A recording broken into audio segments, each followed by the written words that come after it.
Hello students, welcome back to Shubham lecturer channel. तो student, इस video में हम 12th इंग्लिश ग्रामर से बोर्ड एग्जाम में 2 नंबर के पूछे जाने वाले एक इम्पॉर्टेंट टॉपिक को पढ़ेंगे। स्टूडेंट, इस वीडियो में हम 8 महत्वपूर्ण सिंथेसिस को पढ़ेंगे जो कि आपके बोर्ड एग्जाम में पूछे जा सकते हैं। देखिए, अगर आप लोग सिंथेसिस पढ़ रहे हैं तो आपको एक एक क्वेश्चन अच्छे से समझना होगा और क्या होता है सिंथेसिस, हमें किस प्रकार से सॉल्व करना पड़ता है और पेपर में किस प्रकार से आता है, हम इन सभी टॉपिक को इस वीडियो में डिस्कस करेंगे। देखिए स्टूडेंट, 8 इंपॉर्टेंट क्वेश्चन यानी कि 8 इंपॉर्टेंट क्वेश्चन मैंने सिंथेसिस के इस वीडियो में इंक्लूड किए हैं, जिससे आपको अच्छे से समझ में आ जाएगा कि हमें किस प्रकार से क्वेश्चन दिया जाएगा, हमें उसका आंसर कैसे लिखना होगा।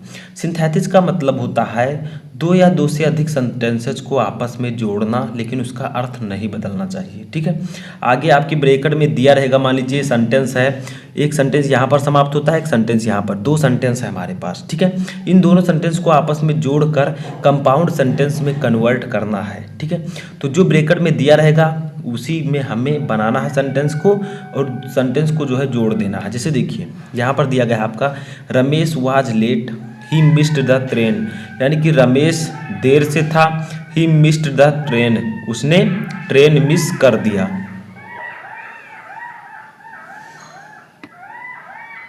ठीक है, तो यहाँ पर आपको 2 सेंटेंस दिख रहे हैं, इन दोनों को अभी में जोड़कर कंपाउंड सेंटेंस बनाना है। ठीक है, तो देखिए हम कैसे जोड़ेंगे ताकि इसका अर्थ जो है, मीनिंग इसका ना बदले। तो देखिए हमें इस प्रकार से जोड़ना है कि रमेश वाज लेट। ठीक है, Ramesh was late, so he missed the train.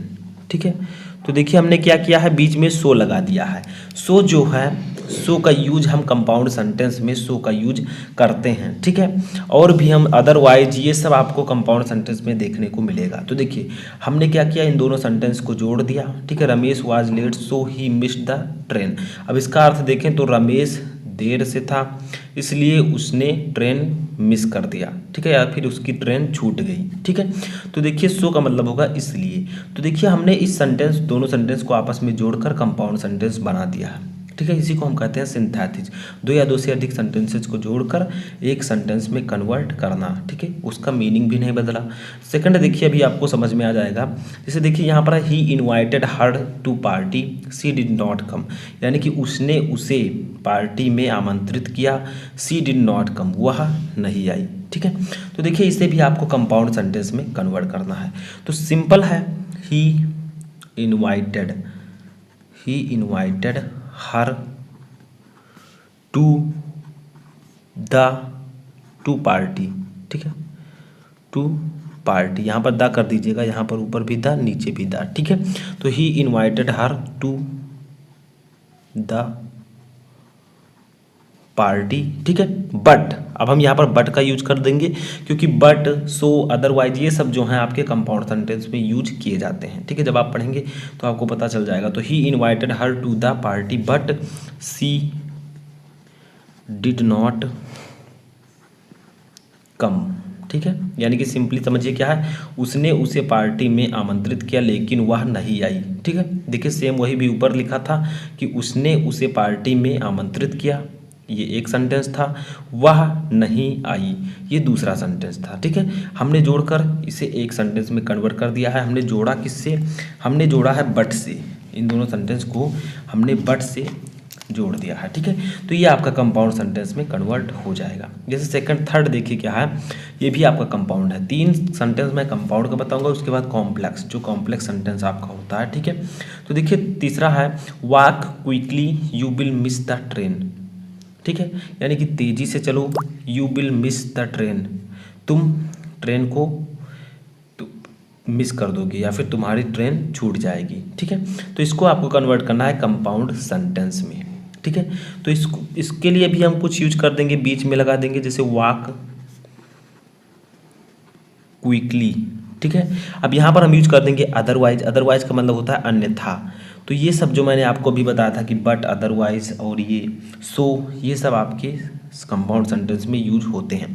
तो walk quickly otherwise you will miss the train, ठीक है। तो walk quickly otherwise you will miss the train, यानी कि तेज़ी से चलो अन्यथा तुम्हारी ट्रेन छूट जाएगी। तो देखिए जो भी ऊपर जो अर्थ था वही मीनिंग नीचे भी है, ठीक है, बट आपका दो सेंटेंस जो था वो एक में कन्वर्ट हो गया है। अब चौथा देखिए हमारा है ही is telling a lie it is clear. अब इसे हमें बदलना है कॉम्प्लेक्स सेंटेंस में, ठीक है। तो वह झूठ बोल रही है, वह झूठ बोल रहा है, इट इज़ क्लियर, यह साफ है, ठीक है। तो हम क्या करेंगे, देखिए आप सोचिए कि कैसे हम इस सेंटेंस को बनाएं, दोनों को आपस में कैसे जोड़ें। तो आप लिख सकते हैं पहले इट इज क्लियर, ठीक है। अब कॉम्प्लेक्स में बदलना तो हम दैट से इसे यूज कर देंगे, तो that he is telling a lie, यानी कि यह साफ है कि वह झूठ बोल रहा है।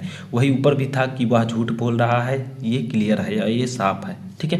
तो ये साफ है कि वह झूठ बोल रहा है। तो देखिए सो से हमने इस सेंटेंस को जोड़ दिया है, तो ये आपका कॉम्प्लेक्स में कन्वर्ट हो चुका है, ठीक है। जैसे पांचवा देखिए क्या है, do not eat too much you will be ill, यानी कि ज़्यादा मत खाओ तुम बीमार हो जाओगे, ठीक है। ज़्यादा मत खाओ तुम बीमार हो जाओगे, इसे हमें कन्वर्ट करना है कॉम्प्लेक्स सेंटेंस में।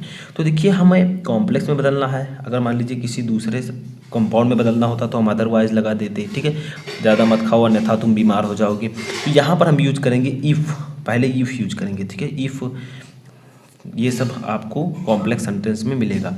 तो if you eat too much you will be ill, यानी कि क्या कहा जा रहा है, अगर तुम ज़्यादा खाते हो तुम बीमार पड़ जाओगे, ठीक है, यानी कि तुम बीमार हो जाओगे।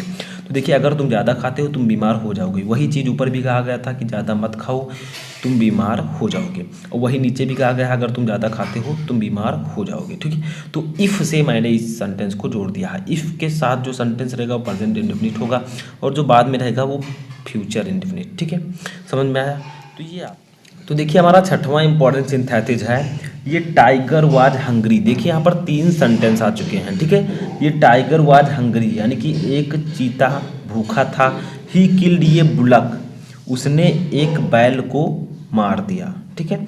द बुलक वाज हेप्टी, जो बैल था वो मोटा था यानी कि बलवान था, ठीक है। तो समझ में आया, एक चीता भूखा था, उसने बैल को मार दिया, बैल मोटा था, ठीक है, यानी कि बलवान था। इसे हमें सिंपल सेंटेंस में कन्वर्ट करना है, ठीक है। तो देखिए यहाँ पर 3 सेंटेंस है, तीनों को जोड़कर आपको एक सेंटेंस बनाना है, अर्थ नहीं बदलना चाहिए, ठीक है। तो सिंपल का मतलब हमें सिंपल सेंटेंस में बदलना है। तो देखिए हम लिख सकते हैं ये हंगरी, ठीक है, ये हंगरी टाइगर यानी कि एक भूखा शेर, ठीक है। किल्ड ये हेप्टी बुलक, ठीक है, हेफ्टी बुलक। देखिए सेम वही चीज़ है, ये हंगरी टाइगर एक भूखा टाइगर, किल्ड मार दिया ये हेफ्टी बुलक यानी कि एक मोटे यानी कि एक बलवान बैल को, यानी कि एक भूखे टाइगर ने एक मोटे बैल को मार दिया। वही ऊपर भी कहा गया था बट 3 सेंटेंस था, ठीक है, कि एक भूखा टाइगर था, उसने एक बैल को मारा, बैल बहुत मोटा था। वही नीचे भी कहा गया है कि एक भूखे टाइगर ने एक मोटे बैल को मार दिया।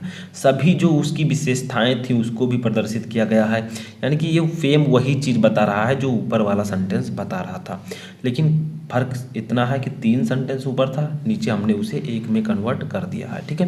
तो इसी प्रकार से आपको बनाना है। जैसे 7वां देखिए, आई सा a man he was blind, इसको भी सिंपल सेंटेंस में कन्वर्ट करना है, यानी कि मैंने एक आदमी देखा वह अंधा था। तो आप क्या लिख सकते हैं, मैंने एक अंधा आदमी देखा, आई सा ये ब्लाइंड मैन, ठीक है। तो इसी प्रकार से आपको दिया जाएगा, मैंने एक अंधा आदमी देखा, देखिए सेम वही चीज़ है बट 2 बार लिखा था, ठीक है, ऐसे आपको 1 बार लिख देना। 8वां देखिए क्या है, 8वां हमारा है the boy failed many time he gave up his studies. Compound sentence में हमें इसे कन्वर्ट करना है, यानी कि लड़का कई बार असफल हुआ, लड़का कई बार फेल हुआ, ही गेव अप हिज स्टडीज, उसने अपने अध्ययन को छोड़ दिया, अपनी पढ़ाई को छोड़ दिया। इसे हमें कंपाउंड में बदलना है। तो देखिए हम करेंगे क्या, बीच में सो का यूज कर देंगे, ठीक है। तो देखिए क्या लिखेंगे, the boy failed many times, ठीक है। So he gave up his studies, ठीक है। यानी कि क्या कहा जा रहा है कि लड़का कई बार असफल हुआ इसलिए उसने अपनी पढ़ाई को छोड़ दिया, ठीक है। वही ऊपर भी कहा गया था बट 2 सेंटेंस था, हमने इसे कन्वर्ट कर दिया एक सेंटेंस में। तो सो, अदरवाइज और मैंने एक आपको बताया था, ठीक है। ये सब जो है आपके कंपाउंड सेंटेंस में देखने को मिलेंगे, ठीक है। समझ में आया? तो इस प्रकार से आप सिंथेसिस को आसानी से सॉल्व कर सकते हैं। मैंने आपको पहले भी कई क्वेश्चन बताए हैं सिंथेसिस के, डायरेक्ट इनडायरेक्ट ट्रांसफॉर्मेशन, इन सबको मैं ऑलरेडी पढ़ा चुका हूं। तो आप जाकर 12th English grammar playlist Shubham lecturer में जाकर देख सकते हैं। जब आप ये कहेंगे यूट्यूब पर तो आपको सभी प्लेलिस्ट में वीडियोस मिल जाएंगे। तो अगर वीडियो पसंद आए तो वीडियो को लाइक कर दीजिए, और किसी भी टॉपिक पर वीडियो चाहिए तो आप मुझे कमेंट बॉक्स में बता सकते हैं।